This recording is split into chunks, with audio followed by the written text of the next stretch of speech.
Alright, we're back with the perennial grudge match. Omnath, the locus of mana, versus Azusa, lost but seeking. They cost the same, they enable the same colors. Which one is better? I'll give you a hint. It's this one, right here, this guy. Alright, you're going to see why. This is a hell of an insane game. Absolutely ridiculous, actually. One of the best games I've played in a while. So sit back and enjoy. My opening draw, with the exception of a 1-mana guy, is fairly solid. I do have a Strip Mine, which I find is really, really strong against Azusa. They tend to, I don't know, they tend to really want to hit 3 mana on turn 3. And being able to disrupt that's really nice. He is going first. He draws top, which is certainly excellent with Azusa because of your ability to, if you get any type of land looking ability to play lands off the top of your deck. This thing is insane. I draw a Karn. He's doing this whole top during upkeep thing. I'm going to pause for a minute to talk about that. In my opinion, this is a sucker play. Like, there's almost no situation where you want to top during upkeep. The reason being that you can always top afterward and then just draw the card. And often, if you spend your mana to top during upkeep, and then if there's something on top of your deck that costs 2 that you might want to cast, you don't have that ability and you might have drawn it otherwise. So for all you people out there playing with Sensei's Divining Top, don't do this. Make puppies cry. I drew this Moss Diamond. I've actually cut this from the deck. I've made a few other changes. Removed Moss Diamond and removed... what else did I remove? I cut one other thing. Oh yeah, Wayfarer's Bauble. Wayfarer's Bauble doesn't really make any sense in mono green when you think about it, given that Nature's Lore does effectively the same thing, but you get the mana back instantly. There's the advantage of playing the Bauble for 1, but I just didn't see the point. I also played with I also put in Search for Tomorrow, because if you think about it, it's structurally very similar to Wayfarer's Bauble, the difference being that you don't have to pay 2 mana on turn 2 to get that extra land. And you can also just hard cast the Wayfarer. I guess you can do that with the Wayfarer's Bauble too, but the land comes into play tapped. Whereas with Search for Tomorrow, you often get the Forest untapped, which is really relevant actually when you have Omnath out, because you can float the mana and carry it over. And the final change I made, I put in Skyshroud Claim, which is, honestly, it's kind of analogous to a bit of a cheaper black Gilded Lotus. Costs 4 and makes 2 permanently. It's pretty sweet. So I've got that in here now too. May make an appearance. But I was still playing with the Moss Diamond for one more turn. Or for one more game. I cut it after this game, I think. I don't know, it always feels really nice when you get a Soul Ring draw, but you know, that's just win more, right? Soul Ring is good any time. So, top certainly makes Azusa a little bit more dangerous. He's able to make sure that he gets lands quickly. So there's Azusa, and he plays Crystal Vein, which makes you feel like, oh, well, maybe he only has 3 mana, but no, there's 1 land, and there's a second one, already up to 5, and now 6. So this is going to be a no-brainer Strip Mine target, given that he'll have 7 mana next turn, which is like Sylvan Primordial territory. We can't have that. So I'm just going to ramp a little bit more over playing my Omnath. Just Strip Mine him. Still in decent parity here, 4-4. It's not going to last for very long, though. Not at all. So he casts Mind's Eye to start these shenanigans off, which, when I'm sitting here on Kozilek and Greater Good, ugh, and he's going to have a boatload of mana out, does not bode well at all. So I play Garrick. And play Omnath. Not happy with the situation. There is topping during upkeep again. This guy seems to have very short-term memory. He enjoys topping multiple times in one turn. So here's where my troubles really begin. This combo is ridiculous. There's a Forest right off the top. He's going to top again. Forest.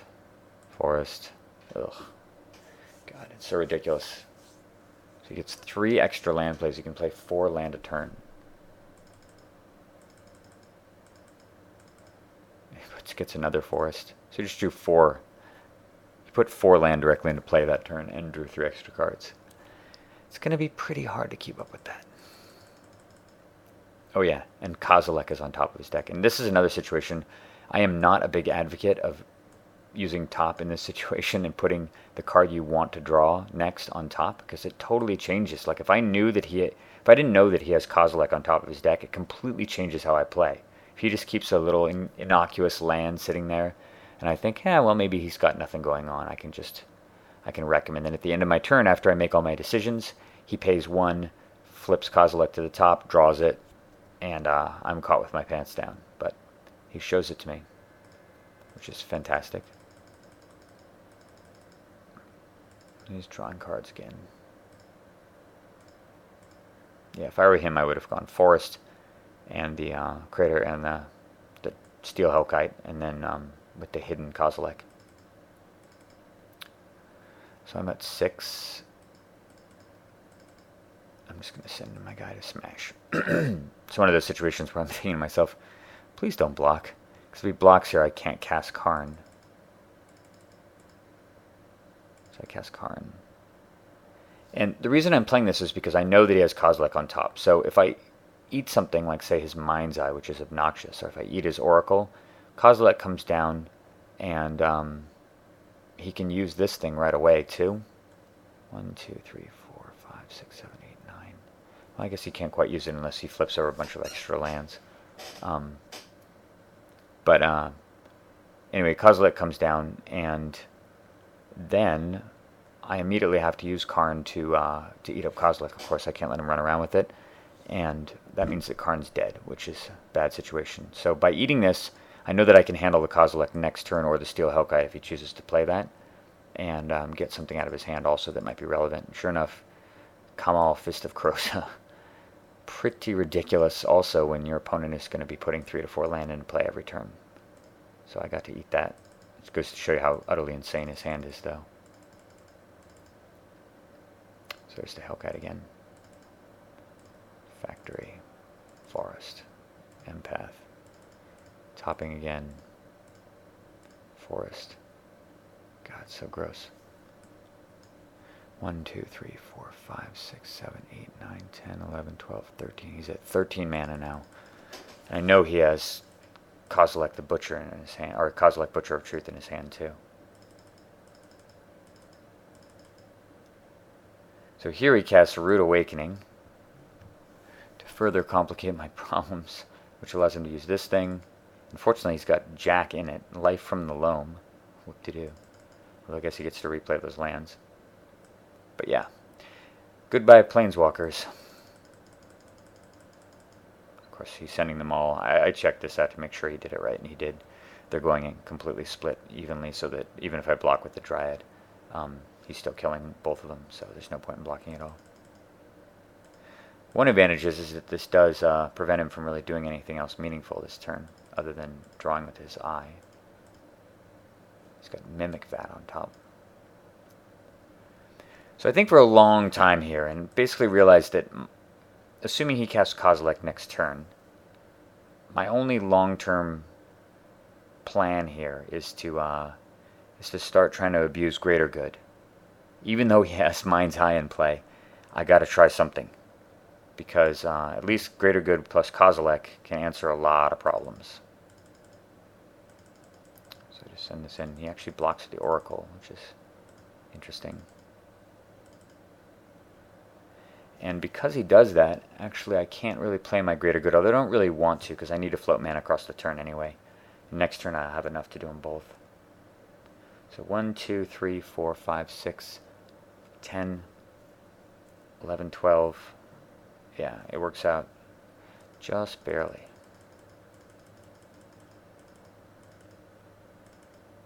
But not using Kozilek, using my own dude. So here comes Big Papa, Kozilek, Butcher of Truth. I'm thinking to myself, please do not have Lightning Greaves or Swift Steel Boots. Please, please, please. I like this Evolving Wilds in mono green. I gotta just wonder about that. I guess if you draw top every game, it's good. He looks again. He doesn't have his, I'm not sure why he keeps looking. I guess he's Alright, he's cultivating. More land. More land. Zenith. Get another guy.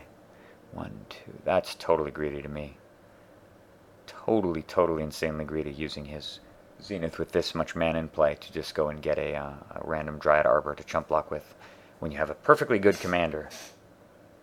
And you have a 12/12, of course.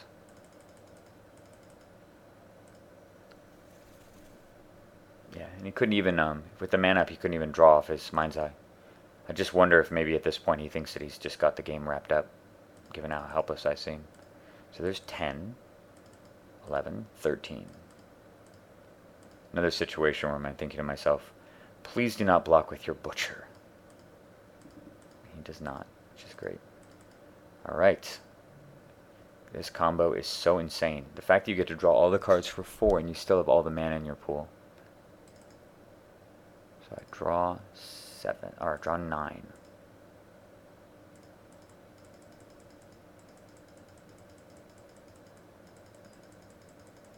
It's going to take forever to stack all these stupid effects. I don't know why the replay is so slow with them too.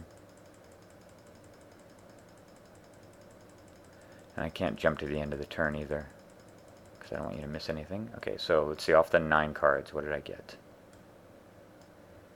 Garrick, amazing. Jete, not so amazing. Tutor, extremely amazing. Because this means that I have a way to get rid of Kozilek. So I immediately tutor for Duplicant. And now that handy Dryad that I didn't have to block with earlier. So draw 2. Throw away some garbage, like that Jete. How good is this? Not only do I remove the Butcher from the game, but I have a 12/12 to go with Greater Good. Totally insane. And now you're going to see the bluff that wins this game. So I was thinking about sacking the Duplicant right away to just draw 12. That would increase my hand size by 9 cards, which would take me up to 14, and I'd have to discard 7. I already have 3 awesome cards in my hand, which means that there's a very good chance that if I draw all these cards, I will have to discard a bunch of extremely valuable stuff. Now, if I untap, my opponent has Mind's Eye in play and Divining Top, and if he has Krosan Grip, I probably am dead if he Krosan Grips the Greater Good. So I can't just draw a million cards in response, like say at the end of his turn, and make him draw up and then discard. So I have to do something extremely ballsy. During his upkeep, I just sack. Now my hope here is that he gets super greedy and he draws a million cards, like 12, and taps down to almost nothing. And I get to untap with all of my extra cards too, and he's tapped out, and I get to do something like Mindslaver. So there's all those effects. And off of this draw 12, what do we get that's relevant? Natural Order. We get Raphellos, which normally wouldn't be that amazing, but I still have Lightning Greaves in my hand. So Raphellos is like a huge mana battery. There's a Scrying in there, but no real use for the Cradle. And I get Regrowth and Regrowth. Looking very interesting here. So here he is. He draws 1, 2, 3, 4, 5, 6, 7, 8, 9. He drew 10 cards off of that. So normally it's a terrible situation when your opponent draws 10, but not when it's carefully sculpted, because it cuts his mana down so much. So he plays 3 land. He plays Cage Sun, 2, 4, 6, 8, 10. He still has 10 mana in play. Plays Mimic Vat. I don't know why he's playing all this junk. And he plays that guy and gets Terastodon of his own. And he's got 1 billion mana in play. But he is tapped out. And that is key.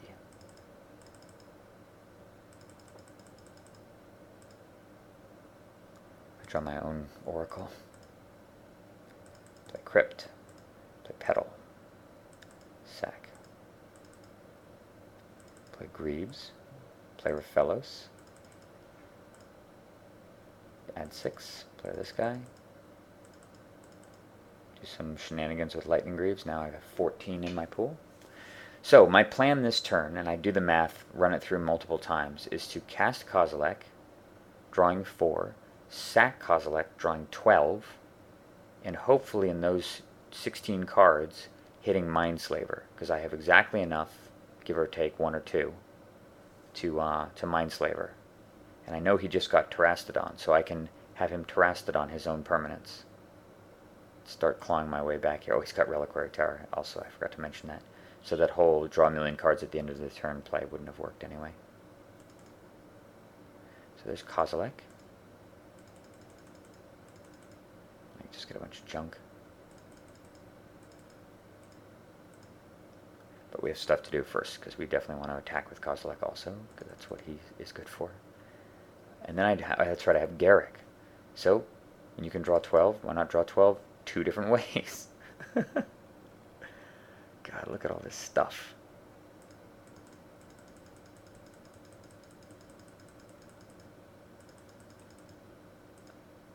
So at this point I'm thinking to myself, well, the odds of not getting the Mindslaver off of Kozilek are extremely low. Although I forgot one important thing, which you're about to see. But we'll deal with that later. First we're Wild Growthing, casting Soul Ring, Greaves on Kozilek, he just sacks some junk. Takes 12. Okay, let me show you my hand here. It's getting quite large.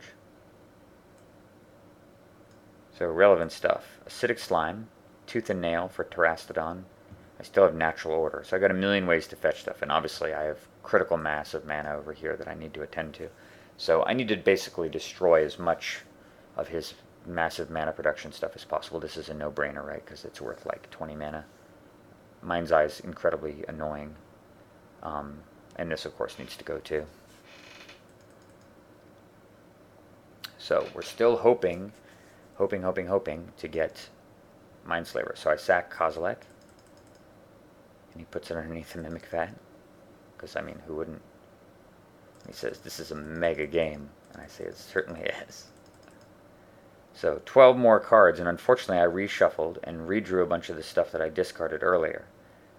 Or went to the graveyard, like this guy and the Jete. But I did get Nature's Claim at least, and Karn made another appearance, which is great. So now I have a million cards in hand, and not a million mana. We're going to just do what we can here.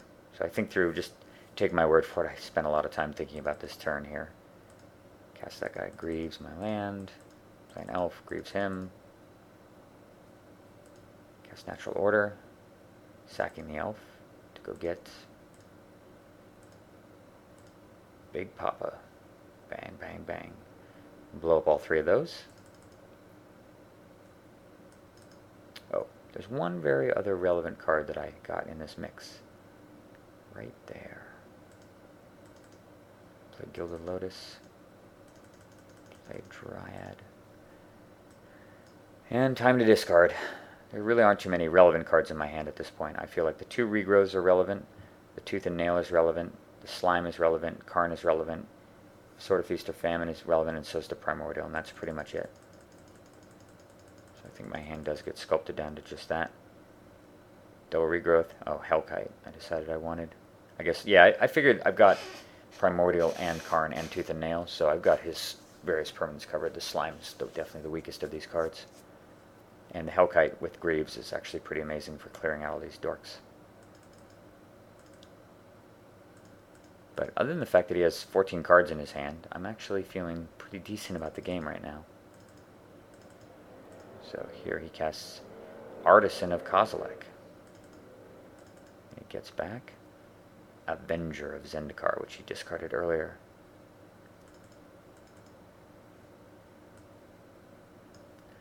And with Azusa, this guy's pretty good too. The reason I'm not running him in my deck at the 7 mana slot is because I think Regal Force is better. And I also think that, I guess it combos extremely well with Avenger. But I just don't have, I have 4 fetch lands in my deck. I just have the Oracle. I don't have something like Azusa. So it's very likely I could just have a bunch of little guys that do nothing. Soul Ring. And then he casts Tooth and Nail. God, the size of the spells being cast this game are crazy. So I'm thinking to myself, well, maybe he's got some like horrible thing like that. I think there's some centaur that when it comes into play, it gives +3/+3 and trample to all of your guys. I mean, haste and +3/+3 or something. Anyway, I'm just hoping he doesn't have that. So there's Terastodon out of his hand. Oh, and Vorinclex. Crafty. So him killing Greater Good, it's a no-brainer at this point for me to sack my elephant.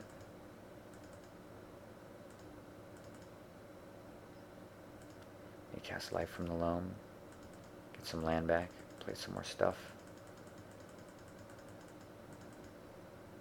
And he casts Erratic Portal. Now, there's something extremely important here. My opponent is completely tapped out and has only one non-green thing in play. And I have a boatload of mana out. So after this, even though he only has 329 left on the clock, well, I guess he could probably kill me, considering he's got like 80 Urnums in play.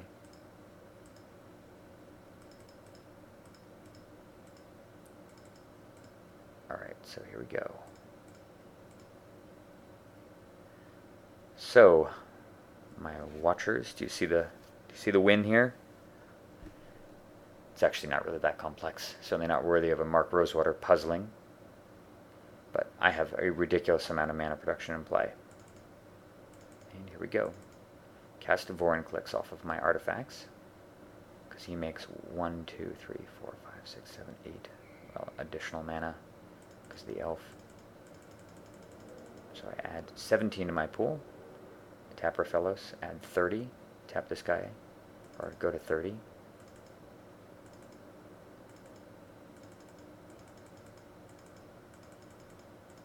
Got a bunch of triggers to resolve here.